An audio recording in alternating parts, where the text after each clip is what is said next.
Sweet surrender as I love, serve, and remember. Have y'all ever felt that? Not being understood?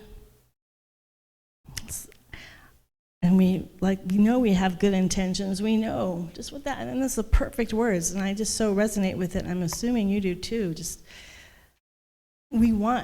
Most people want to be good, to do good, to express good, and we fall short all the time. And what we want truly is for people to see who we really are, like what our real heart is saying. We want it to be clear. So the topic today is being human. The theme for the whole year is living the life divine. And so we've talked a lot about our spiritual practices in January. This month, all month, we've been talking about being devoted to this divine presence, to be unshakable in that commitment to knowing who and what we are as divine beings. And I'm sure most of you have heard the statement, we are spiritual beings having a human experience. How many people have heard that expression? It's out there. The first person who said it was Pierre Teilhard de Chardin. But so many people resonate with that experience, that we are spiritual beings having a human experience. First, we are spiritual beings, and then we're human beings. Today I'm talking about, and I'm going to interweave every once in a while on a Sunday morning, this idea that we're also human, and we have to acknowledge that. If something jabs my arm, I would love beautiful rays of light to come pouring from that wound, but what usually happens to all of us is blood comes out because we're human.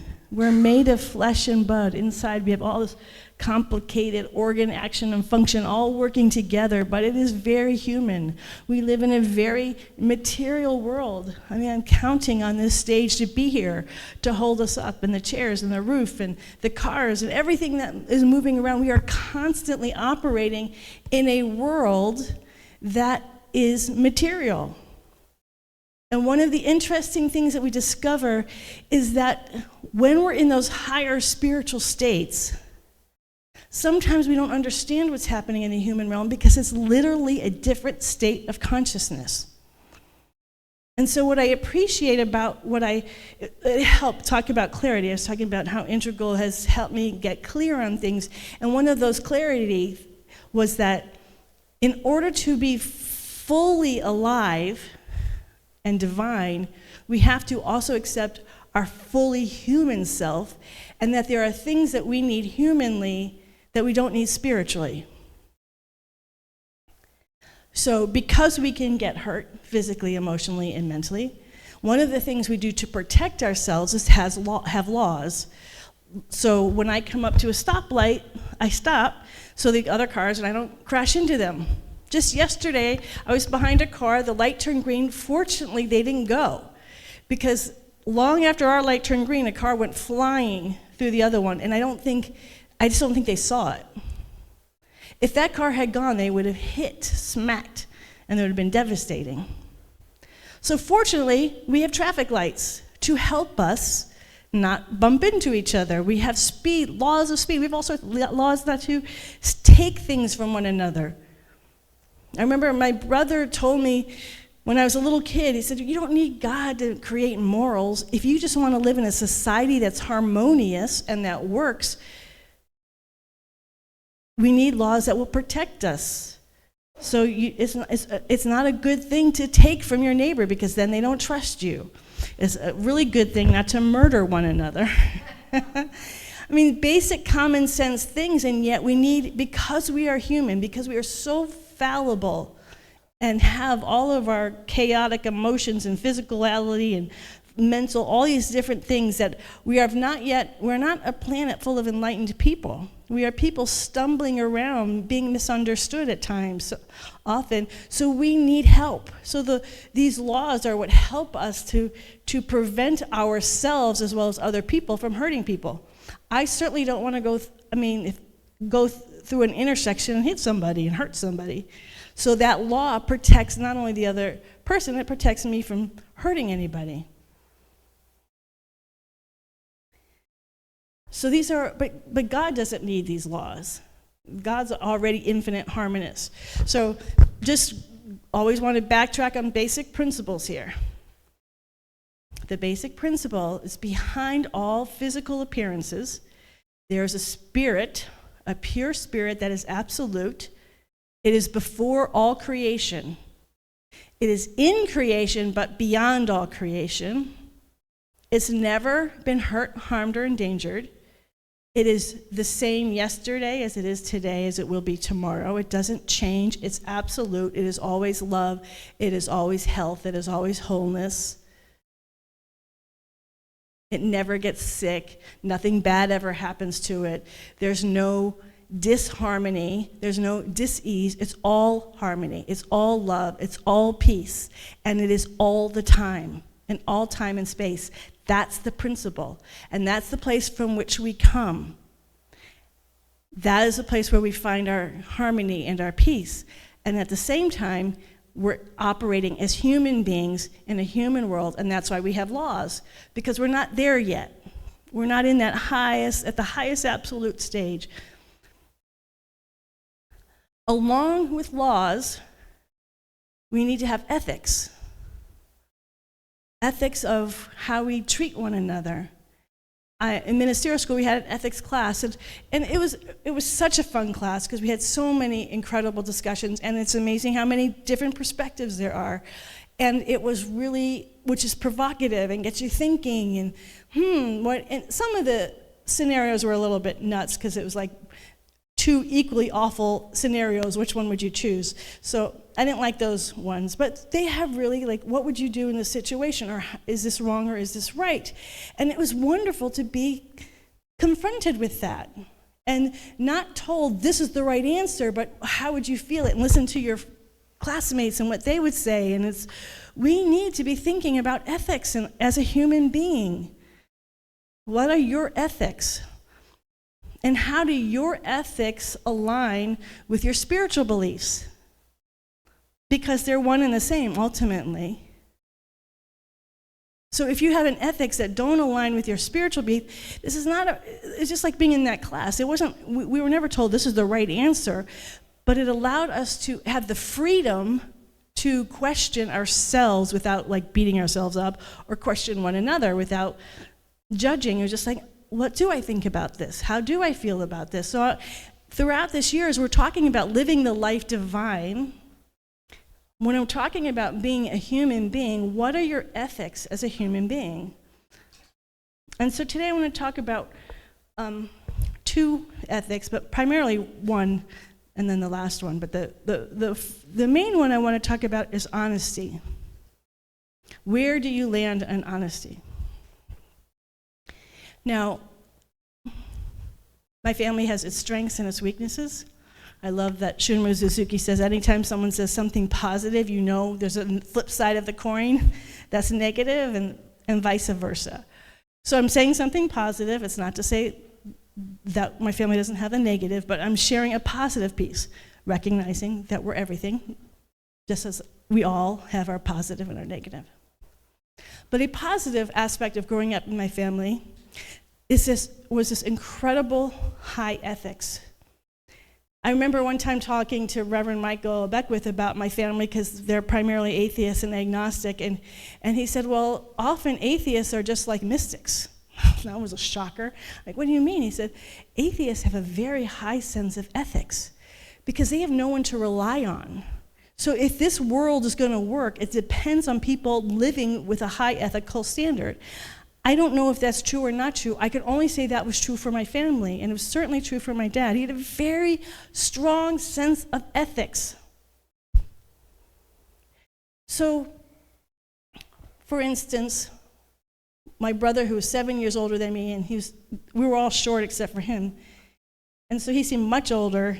And so one day my dad paraded him in front of us. He was in high school. I was just a kid. And he said, so Dan got in trouble because he liked to throw things at trees and targets. And one day he made a car a target with a snowball, and it hit, and the car got in an accident. And my dad said, what your brother did immediately was he called me up and he took responsibility. Dad, I threw a snowball at this car and it got in an accident. It was entirely my fault. And he said, that's what I want you to be. I want you to be truthful and not hide from who you are and the actions that you take. I would much prefer that than you sort of manipulating or trying to, well, I didn't really do it, or I was actually trying to go over the car and I missed. He could have gone a lot of different ways, but he didn't. He was honest, and that was the thing my dad valued more than anything. When we were, I think I might have used this example, but it had a big impact on me. When we were at some store, we were on a family vacation, 6 of us in those station wagons. They didn't have SUVs then, so we're all cramped in the station wagon. We had left town, and my dad suddenly realized that the people we had just gone had given him too much change, and I mean coins. And he's like, oh, we have to go back. We're like, Dad, they don't care. We're already like into our new destination. He said, no, we got to go back. We drove back, and he gave back the change. They didn't care. Nobody cared, but for him, for his sense of ethics and being honest, he had to go back and pay. And then I had to look at myself, because years later, I was probably in college. I was in a movie theater, and I suddenly realized, oh, if I don't leave, I can get another movie. Now, to give it context, years earlier, when I was still in middle school, one of my classmates was talking about how cool it was that her dad got all her friends and her into a movie under 12. They were like 14 or 15, but he was able to finagle getting him into under 12. And I remember being so morally appalled that a dad would do that. I'm like, he's teaching them how to be unethical. So again, back years later, I'm sitting in the movie theater realizing I can get 2 movies. And you know what? I got 2 movies. I'm like, my dad wouldn't do this, but I would. And so that's the kind of thing. And then today I realized I wouldn't do that. It would feel so uncomfortable for me to do that. Like that moral line has gotten stronger in me, but it wasn't that strong in college. So in all of us, where are those boundaries for you in terms of honesty and ethics? How much do you feel like you should be forthright? Would you go back and give someone money? They don't care. I mean, how stringent are you about honesty? I can tell you, growing up in a family where honesty was so important, it's a treasure. Not once in my entire life growing up did I ever question something my parents said to me. I never thought, are they fudging the truth? Never. They were telling me exactly what they thought was true, or lots of ideas about it, but they never fudged truth. They never were hiding things from me. They were never like, we're just going to tell them the good stuff. Truth, honesty, absolutely essential. Being true to your own integrity. Growing up in a house where we were on a golf course, there was a private golf course, private country club, Shaker Heights Country Club. And it was right there. We were on the 8th hole. And you just go up the driveway, and there was this beautiful swimming pool and tennis courts, and they had a dining room. And people used to cut through our yard all the time to go to that club. And it was tempting for a second. But my dad said, no way. They don't allow Catholics or Jews or people of color. There's no way we're going to be part of something like that. You are going to the public pool, and you are going to be with everybody else. Integrity, ethics. Where do you stand on those? And what you'll find is if you start questioning that in your life, you'll start having situations where you're like, oh, I didn't really think about this before. But as we're talking about being spiritual beings, these ethical questions are essential. Because I'm going to tell you something that shocked me. It might not shock you, but it shocked me. I came to the conclusion after I did a lot of service work in prior to working as a minister. Most of my jobs were sort of working to help people. And then I just thought, well, this is never ending. People just constantly need help. So my decision was, if I go and start doing spiritual work, and we work all together to continue to raise our vibrations, to wake up spiritually into the one power and the one presence, that's going to heal us all. So rather than just go to the root of it, rather than trying to fix these little problems, let's go to spiritual truth. The shocker for me, and this is not my own spiritual teachers because I wouldn't have spiritual teachers, but as I've been on this journey for 35, 40 years, sadly I've come across many spiritual teachers who are very gifted, incredibly gifted at teaching and being able to raise people up. So people might have a hard time getting to these higher states, but when you're around this teacher, suddenly your consciousness is awakening and you're becoming more an enlightened being. And people have amazing experiences. And then sometimes these teachers to get to that place, I have to be around this teacher. I have a hard time getting to that place on my own, so it's nice to be around this teacher. And then that teacher starts manipulating people, taking advantage of them. And we've all heard of these stories. Spiritual teachers who become financially unethical, sexually unethical, power, fame. They start, and I remember being shocked at that, because this was my answer to everything. And I'm like, wait a minute, how is that even possible? How can you experience the vastness? It's like we heard in Ernest Holmes. When you experience it, it's for everybody. How can you treat some people like they're there to make you feel good? And it's because humanly, they were still very unhealed. They can move up to these higher states, but they weren't dealing with their human self. And that's why it felt an absolute responsibility to talk. If we're talking about living the life divine, we have to include our human self. And again, this was the integral perspective that really helped me, that we have to do work at the human level as well as the spiritual level. It's both. Because if you just do the spiritual work and you're not owning your need for fame, if you're not owning your need for material wealth, do you remember the guru in the 70s who had that line of Rolls Royces? Power is a big one. In Sufi teaching, they actually teach that there's all these different states of spiritual growth, and the very last one is to give up spiritual power. Because you can gain a lot of spiritual power, and you're not truly enlightened until you let all that power go. It's a heady thing. So as we're on our spiritual journey, and mostly I'm going to be talking about spiritual things all year, but I just wanted to have a Sunday where we remember, and we're human beings too. And it's important to know what our ethics are as we show up. And honesty is such a big one, because I only can say from my own experience, even when I've been challenged, and there have been times I've been deeply challenged in my relationships with my family members, it was never a question of I'm not going to talk with them. Of course I'm going to talk with them. As upset or hurt, because I trusted them.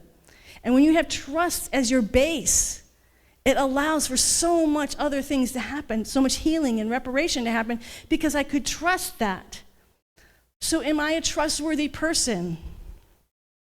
Those are, if you're saying, well, what are my ethics? Ask myself, am I a trustworthy person? Do I live my life with integrity? If someone got to know me out from me, Harriet, as a public speaker, are they going to be shocked by how I live privately? Or am I in integrity in my personal life as I am in my public life? And I'm saying that to all of you. Would your colleagues be shocked by who you were if they saw your personal life? Or would your people in your personal life be shocked by how you are? I mean, this level of integrity, honesty, truth. What integrity to me is consistency. You're consistently true to yourself. And so I can't talk about this, but I want to talk about one other aspect of honesty, and then I'll go to the second quality, which will be very brief, don't worry. And this is a hard one. But we have to be honest with each other, right? So we know there's a lot happening in our country. And I've been of two minds, because I know, one of the things we love about this community is that when we sit in class, we recognize people have different perspectives. And to me, I cherish that. We talk a lot about, we teach people how to think, not what to think. Has anyone heard that saying before? We teach people how to think. Wayne Dyer said it, Ernest Holmes said it. The original person who said it was Margaret Mead in 1926 about how to teach children. We want to teach children how to think, not what to think. So as we've been going on through January until now, there's a part of me that's saying, well, I'm not really addressing what's happening in the world. And so I've been thinking a lot about that, and I have colleagues who have different perspectives on how to address it. Some say, I'm not participating in the whole sky is falling, I don't want to hear about the, woe is us, this is a terrible thing happening, and others saying, you have to speak to it, and you have to, take a stand. And this is not a new thing for me. Back in the early 2000s, there was this idea of, should we legalize gay marriage? And at that point, I was very much about taking a stand, absolutely. It's a human rights issue, of course. Just so we're clear, the Lighthouse, the Centers for Spiritual Living is an all-inclusive, opening, and affirming teaching. So of course you take a stand, but at the time, people were saying no, because that's not what our organization is. Everyone individually can take a stand, but as an organization, it's not our right to speak for people. We teach people how to think, not what to think. So there became this whole debate in every community, and it was done very well. People had town hall meetings, and they were both sides. I was passionately involved. Take a stand, we have to take. I grew up in a church, United Church of Christ, that always takes stands, so I'm used to that. That's my comfort zone, so yes, we take a stand. I'm writing on the minister's listserv all the time, and and it's discussion. Some people just dropped off. It was just they couldn't believe we wouldn't take a stand. Other people couldn't believe that we would cross that line and take a stand.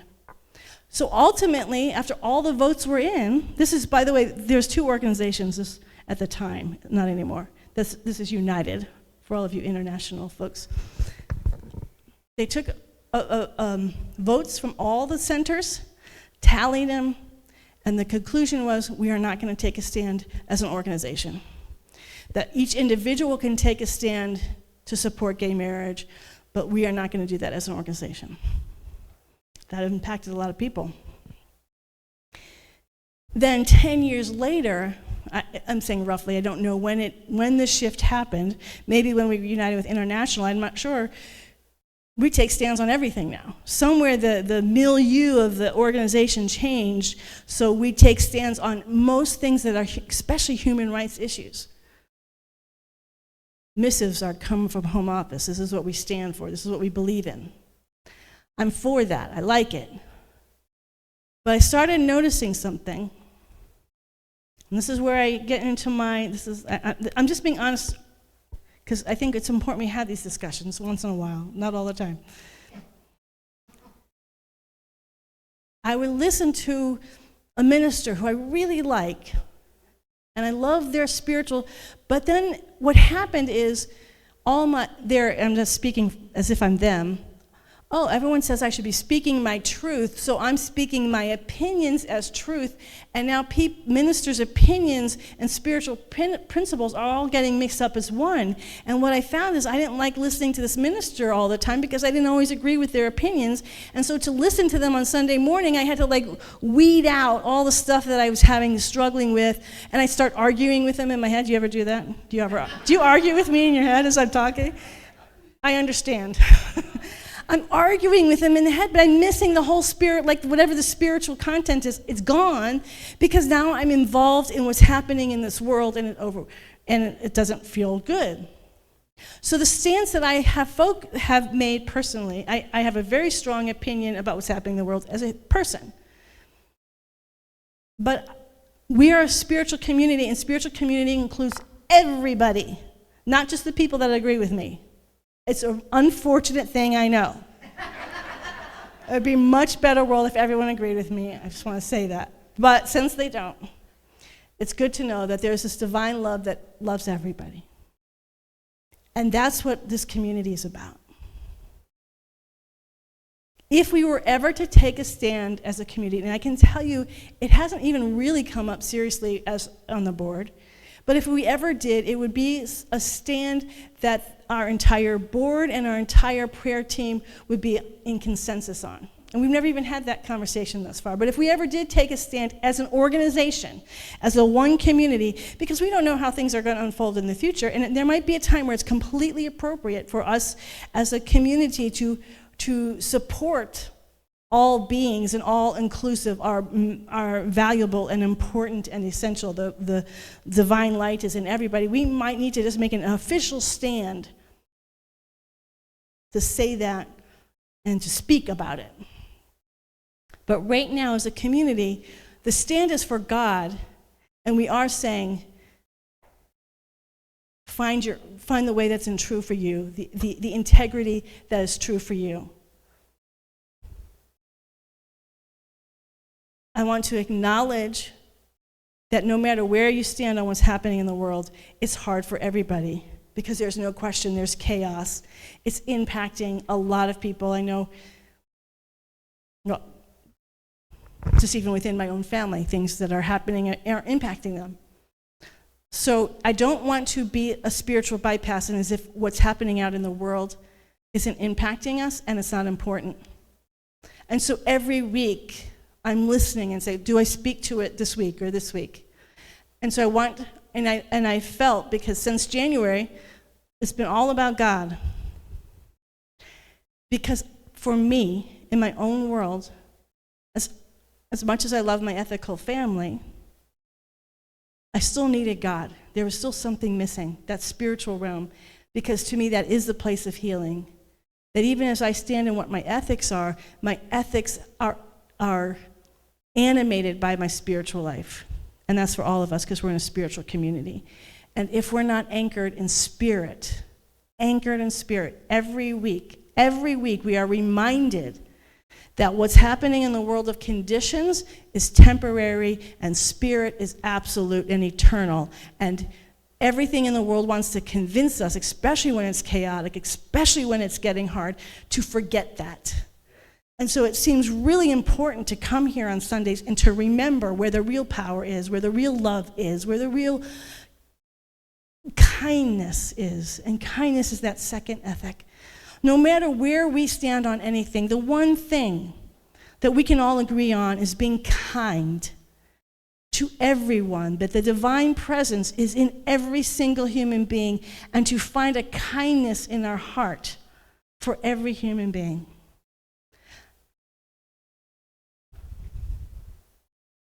So I'm going to end with, someone can say to me, because I would totally accept that, well, it's easy for you to say that.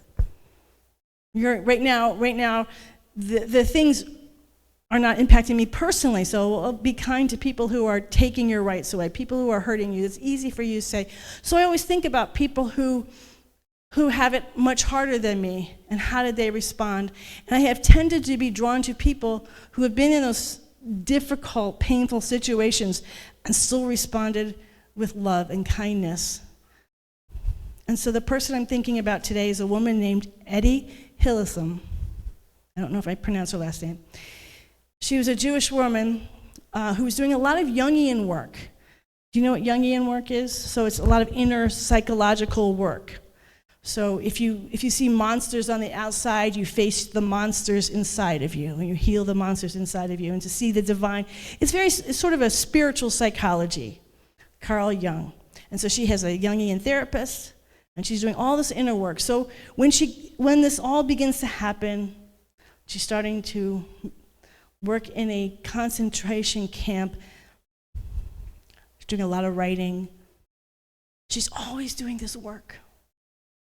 She writes, she's honest, she talks about her pain, the suffering that she sees, and yet always she returns to this love of the presence, and she tries to see the love in every person, the people that have nothing left. I just wish I could pour myself in them, be inside them for a minute, and show them the light. There are times when she looks at the army soldiers who are in their green and she says, they're just so not there. I just wish I could just go inside them. And she's talking to God a lot of times. And just go inside them and just remind them who they are. Like everything, she's doing her spiritual work in the hardest of situations. And it makes a difference to every person with whom she comes in contact, to all those children and who are in the concentration camps, the mothers, the fathers, the friends, the people who are at their last legs. She's giving everything, all the love that she can to support them. She never lets the circumstances disconnect her from her heart. And that's why we're going to continue in this community every week to do the spiritual work and to talk about our spiritual life, because no matter what's happening externally, never let it be an excuse to disconnect from your heart, to disconnect from the love and the kindness and the beauty in your heart. So I want to end, before we go into prayer, with something that Eddie wrote in her diary. She wrote this in August 1943. And then she was put to death 2 months later. This is what she wrote after being in the camp for a couple years. Kind of unbelievable. The power of spiritual work. You have made me so rich, O God. Please let me share out your beauty with open hands. My life has become an uninterrupted dialogue with you. Oh God, one great dialogue. Sometimes when I stand in some corner of the camp, my feet planted on your earth, my eyes raised towards your heaven, tears sometimes run down my face, tears of deep emotion and gratitude. All night, too, when I lie in my bed and rest in you, O God, tears of gratitude run down my face, and that is my prayer.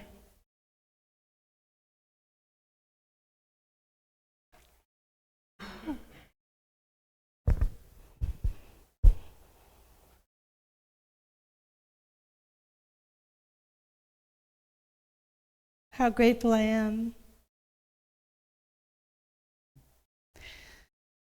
When our hearts are tender, we make space for the beautiful love of pure spirit that is ever unimpacted, forever unimpacted by the conditions in which we find ourselves, good or bad. This presence of love is giving and loving itself as each and every one of us every single day. This presence and this power is never dishonest. It's absolutely clear.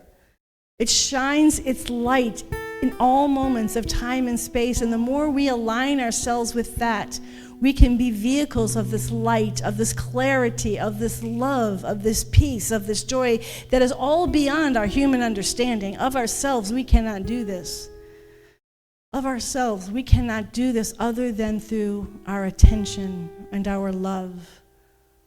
We love that divine presence. All month long, we have been in that power of devotion, and knowing that that devotion infuses every part of our humanity towards one another, our human kindness, our human honesty, our own ethical behavior is birthed in every moment through the spirit of love, through the spirit of unconditional, unlimited love. We allow our actions and our thoughts and our beliefs to be completely aligned, and we live a life of integrity, inwardly and outwardly, individually and collectively. We every day move into that wonderful place. And for all those failings where we feel like we've come up short, where we've been misunderstood, or we've misrepresented ourselves, we're still loved. We're completely forgiven instantly and loved, because our heart's intention is good. Our heart's intention is of light. Our heart's intention is of love. Our heart's intention is of healing.